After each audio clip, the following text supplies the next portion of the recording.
Whether she was meeting Mr. Menzies or mingling with Melburnians, Queen Elizabeth II was always welcomed with open arms by Australians. Here are some of her most memorable visits from her 16 trips down under as sovereign.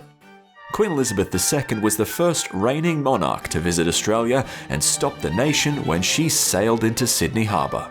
Her Majesty is welcomed to Australia by Sir William Slim, the Governor-General, the Governor of New South Wales and the Prime Minister, Mr. Menzies.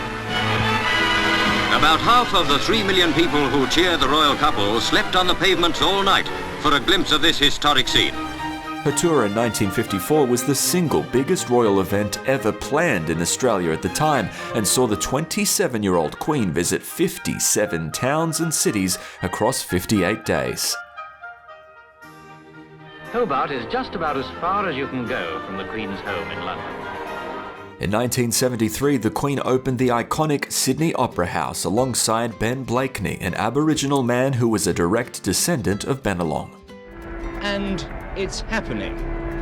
The streamers have departed, the streamers have fallen away from the rooftop. The four tugs, the Shell Cove, the Warren, the Careening Cove and the Wandilla. The Queen returned to Australia to commemorate 150 years since Sydney's founding, but her visit made headlines because our then PM broke royal protocol.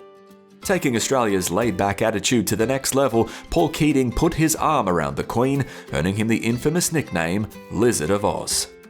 The Queen's final visit to Australia in 2011 looked very different to her first. PM Julia Gillard greeted the Queen without a hat, and she shook the monarch's hand instead of the traditional curtsy.